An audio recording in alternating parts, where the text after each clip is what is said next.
नमस्कार, आप देख रहे हैं इंडिया टीवी का डिजिटल प्लेटफॉर्म। मैं हूं पिनास त्यागी अपने शो पिनास का पंच के साथ। और पिनास का पंच में आज हम बात करेंगे उस सवाल की जो मेरे ख्याल से पूरे देश में हर किसी की जुबान पर है कि भाई ये जो रिकॉर्ड तोड़ वोटर टर्नआउट हुआ है ये किसके पक्ष में जाता हुआ नजर आ रहा है। क्या ये बीजेपी के लिए बदलाव की, परिवर्तन की लहर और सुनामी लेकर आया है? क्या जिस बात को लगातार तमाम राजनीतिक विश्लेषक कह रहे थे कि ये एक तरह से ममता वर्सेस ममता का चुनाव है, यानी कि ममता बनर्जी के खिलाफ ममता बनर्जी की एंटी इनकम्बेंसी, उनकी नाकामियां खड़ी हो गई हैं, यानी जनता उठ खड़ी हुई है। तो ये चुनाव बीजेपी नहीं बल्कि जनता लड़ रही है, जिस तरह के दावे किए जा रहे थे कुछ राजनीतिक विश्लेषकों द्वारा। तो क्या ये जो आंधी है एक तरह से वोटर टर्नआउट की, जो लगभग 93% तक जाकर अटक रहा है, तो ये आंधी क्या कुछ कह रही है? कुछ लोगों का ये भी तर्क है कि एसआईआर में जो वोटर्स डिलीशन हुआ, तो अब क्या हुआ कि पहले अगर 130 में से 90 वोट डालने जा रहे थे लोग तो परसेंटेज लगभग 80-85 आ रहा था। अब वोट डिलीट हुए, जो बोगस वोट है या फिर जो लोग डबल जगह वोट रखते हैं या वोटर जो उस दुनिया में रहे नहीं हैं, तो उन तमाम लोगों के वोट जब डिलीट हुए हैं तो उसके बाद से जो टोटल एब्सोल्यूट नंबर है वो कम हो गया है। तो एक तरह से मानिए कि 100 रह गया है वो, अगर 120-130 से, तो उसमें से 90 लोग निकले, यानी कि इस बार भी लोग 90 ही निकले, लेकिन वो नंबर्स में, परसेंटेज में ज़्यादा दिखा है। एक तर्क ये भी है, लेकिन इसमें कोई दो राय नहीं है, कि जनता इस बार बड़ी तादाद में नजर आई है। और एक और बड़ी बात कि जनता इस बार पोलिंग बूथ के बाहर भी नजर आई है, तो वोटिंग परसेंटेज जो बढ़ा हुआ है उसमें भी नजर आई है। यानी source jamming free, booth jamming free, और जिस तरह से छापा फ्री ये जो चुनाव की बात हो रही थी, तो कहीं ना कहीं उस तरह का चुनाव, चाहे वो हिंसा की खबरें हों या फिर हम बात करें बूथ को लेकर रिगिंग या कोई खराबी की खबरें, वो पिछले सालों की तुलना में, पिछले चुनावों की तुलना में बेहद कम मिली हैं। अब फिर वही यक्ष प्रश्न है कि भाई आखिर ये जो वोटर टर्नआउट है ये किसके पक्ष में जा रहा है? अगर मैं पिछली बार की बात करूं तो जब 80% जहां पर वोटर टर्नआउट ज़्यादा अच्छा हुआ था, तो 152 सीटों में से 120 सीटें ऐसी थी जो टीएमसी के पक्ष में गई थी। ठीक है, तो आप सोचिए कि जो हाई वोटर टर्नआउट था पिछली बार टीएमसी के पक्ष में गया था, लेकिन इस बार हालात बदले हुए हैं। बीजेपी 3 से 77 आई, 77 के बाद भी वो निरंतर प्रयास करती रही है। बीजेपी ने इस बार भारी वर्सेस बंगाली का मुद्दा नहीं बनने दिया है। हिंदुत्व भी वो बहुत ज़्यादा फ्रंट फुट पे लेकर नहीं चली है। साइलेंट हिंदुत्व का काम बांग्लादेश में हो रही घटनाओं ने कर दिया था, और धीरे धीरे बीजेपी के नेता गाहे बका इस तरह के स्टेटमेंट ओवरऑल देते रहे थे। तो बीजेपी ने कोर्स करेक्शन किया था और उसके बाद से वो इस चुनाव में उतरी, और उस चुनाव में बीजेपी लगातार, अगर हम बात करें तो 2021 हारने के बाद लगातार वो मेहनत करती रही और कोर्स करेक्शन करने के साथ रहती रही। उसने बंगालियों को समझा और इस बार शुवेंदु अधिकारी को आगे किया। हर बार ममता बनर्जी का जवाब देने के लिए कोई दिल्ली का बड़ा नेता नहीं आता था, कोई दूसरे स्टेट का बड़ा नेता, मुख्यमंत्री नहीं बोलता था, सीधे सीधे शुवेंदु अधिकारी जो है फ्रंट फुट पर रहा करते थे। तो ऐसे में क्या इस कोर्स करेक्शन का जो फायदा है वो कहीं ना कहीं अब बीजेपी को मिलता हुआ दिखेगा? एक पक्ष ये कह रहा है। फर्स्ट फेज, वैसे भी कहा जाता है कि फर्स्ट फेज जो है वो बीजेपी के लिए अच्छा माना जाता है। पिछली बार ममता बनर्जी ने वहां से 92 सीट्स ली थी, बीजेपी ने 59 सीट्स ली थी, और बीजेपी के लिए इस फर्स्ट फेज के अंदर करो या मरो की स्थिति है अपने लिए, क्योंकि बीजेपी भी जानती है कि जो सेकेंड फेज है, अगर उसमें अभी तक उसकी सीटें 142 में से 18 सीटें आई हुई हैं, आप डबल कर दीजिए 36, ट्रिपल कर दीजिए 54, फिर भी सरकार बनाने के लिए उसे कम से कम 94 सीटें चाहिए जो उसे फर्स्ट फेज में लानी है।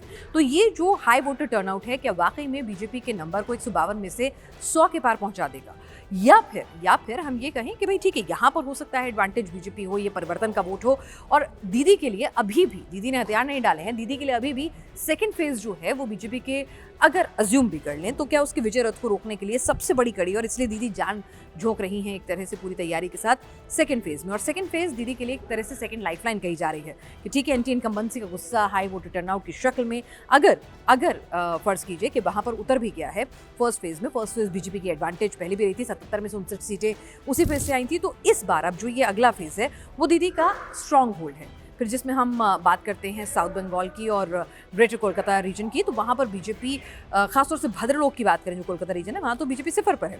तो ऐसे में बीजेपी वहाँ पर अगर अच्छा भी करेगी तो कितना कर लेगी? तो ये एक लॉजिक दिया जा रहा है कि चलिए फर्ज भी कर लीजिए कि बीजेपी वहाँ पे 90 के आंकड़े को पार कर जाएगी, तो फिर बहुमत के मैजिक फिगर 148 को पार करने के लिए वो नंबर कहाँ से लाएगी? तो इसी गुणा गणित को भी हम ग्राफिक्स के जरिए आपके सामने रखने की कोशिश करते हैं कि जो ये सेकेंड फेज है वो ममता दीदी के लिए सेकंड लाइफलाइन बनकर आ रहा है, या फिर बाजी पलट चुकी है और कहीं ना कहीं जो हाई वोटर टर्नआउट है बीजेपी को पहले फेज में शतक दिला रहा है, और अगले फेज में भी, जैसा कि प्रधानमंत्री मोदी ने भी कहा कि भाई इंश्योर कीजिए पहले फेज़ में वोटर्स ने हाई टर्नआउट करके दिखा दिया है, बता दिया है, आंधी है, और अब उसको आप कन्वर्ट कीजिए, मुहर लगाइए, कंफर्म कर दीजिए मतलब सेकंड फेज़ में। तो ऐसे ही प्रदर्शन सेकंड फेज़ में भी कीजिए।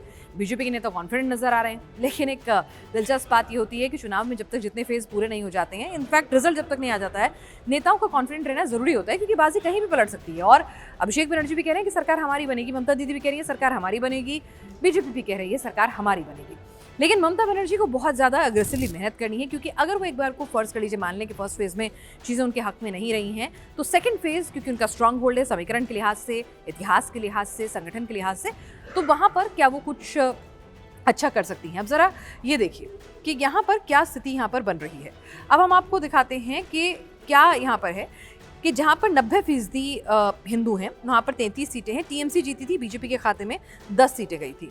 जहाँ पर 27% मतलब 27 सीटें आई थी टीएमसी के खाते में, 86 से 90% हिंदू हैं। तो इसी तरह 60 से 80% जहाँ हिंदू हैं वहाँ 65 सीटें थी, 61 जो हैं वो टीएमसी के खाते में गई थी। तो ऐसा नहीं है कि टीएमसी को हिंदू वोट बैंक नहीं मिलता है। बीजेपी के खाते में पिछली बार महिलाओं का 36% वोट बैंक आया था, वो बुलिश है कि इस बार महिला उसकी तरफ आएंगी। टीएमसी से 50% था, तो टीएमसी से महिलाएं छटकेंगी, तो वो बहुत ज़्यादा बुलिश है। और कहीं ना कहीं हिंदू वोट बैंक जो पहली बार बीजेपी के पास 50% था, तो ममता दीदी के पास जो हिंदू वोट बैंक है उसे अपनी तरफ वो खींच कर लेकर आएगी। तो बातें तो कही जा रही हैं। अब फाइनल राउंड की, जो ये फाइनल राउंड है सेकेंड फेज का, जो 29 अप्रैल को होना है, उसमें टोटल सीटें हैं 83। टीएमसी के खाते में है 65 और बीजेपी के खाते में है 18। तो बीजेपी को अगर पहले फेज में शतक यानी 100 नंबर भी आ गए हैं, तो उसे कम से कम चाहिए 48। तो इस फिगर को क्या बीजेपी 48 कर सकती है? करेगी तो कहां से करेगी? अब सवाल ये भी है। तो अब आपको दिखाते हैं फाइनल राउंड। भगवा ही भगवा किस तरह की बातें हुई हैं। रामनवमी, झालमुड़ी, सनातन खतरे में आ जाएगा, सनातन के लिए है, माछ भात, भाई हम ऐसा मछली खाने वाले हिंदू हैं, सभ्यता की लड़ाई है। तो इस तरह की तमाम बातें जो हैं फाइनल राउंड में कही गई हैं। अब फाइनल राउंड में जो मतुआ सीटें हैं वो लगभग 30 हैं। तो उसमें बीजेपी कोशिश कर रही है कि वो उसमें थोड़ा अपने लिए सेंधमारी कर सके। 13 सीटें उसे मिली थी, टीएमसी के खाते में 17 गई थी। तो मतुआ समुदाय अल्टीमेटली नाराज़ भी है। कहा जा रहा है कि उन्हें अपने नागरिकता वाले सर्टिफिकेट्स नहीं मिले हैं, उसको लेकर उनमें खासी नाराज़गी है, सही मैसेज कम्युनिकेट नहीं हुआ है। लेकिन चुनावी विश्लेषकों का ये भी कहना है कि भाई मतुआ कुछ भी करेगा, वो जाहिर सी बात है, दीदी जो मुस्लिम तुष्टीकरण की पूरी फिलॉसफी पे चलती हैं, तो उनके साथ नहीं जाएगा, ऐसा अजम्पशन है। खैर पिछली बार का नतीजा कुछ और ही कहता है। अब हम बात करें दीदी को किन किन सीटों पर हराना जो है वो मुश्किल है। हम परसेंटेज की बात करें कि भाई अगर आप वोट स्विंग कर भी लेंगे, 5% करेंगे, 10% करेंगे, यानी वो सीटें ऐसी बड़ी तादाद में हैं जहां पर वोटिंग परसेंटेज जो है, मतलब कितना स्विंग करेगा तो किस हिसाब से सीटें आ सकती हैं। यानी कि 5,000 से 10,000 अगर हार जीत का मार्जिन है, तो फिर भी हम मान सकते हैं कि चलिए एंटी इनकम्बेंसी है, मेहनत की है, कैंडिडेट सही दिया है, तो कवर अप हो सकता है। फिर 10 से 20,000 वाला भी कवर अप हो सकता है। लेकिन 20,000 से ज़्यादा, 30,000 से ज़्यादा वाले मार्जिन की जो सीटें हैं, क्या वो कवर अप हो सकती हैं? वो थोड़ा मुश्किल लगता है। अब आपको बताते हैं कि 34 सीटों पर मार्जिन जो है 20% प्लस है। तो मैंने आपसे कहा ना कि 30,000 तक आप वोट कवर अप कर लेंगे, 35,000 तक वोट कवर कर लेंगे। लेकिन जहाँ 50-60,000 हार जीत का मार्जिन है, वो कवर अप कैसे करेंगे?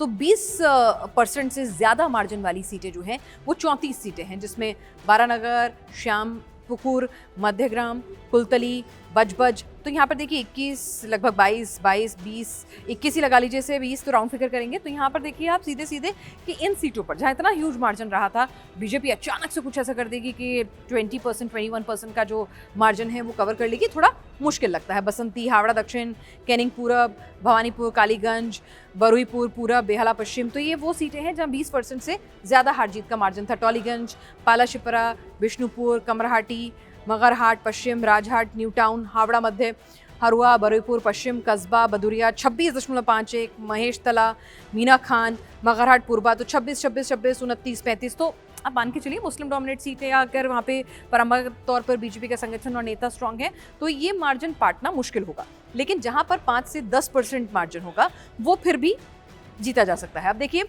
21 में पीछे थी, 24 में आगे हैं, 26 में जीतेंगे, ये बात कही जा रही है कि भाई 21 में इन सीटों पर आप पीछे थे, यानी कि हारे थे।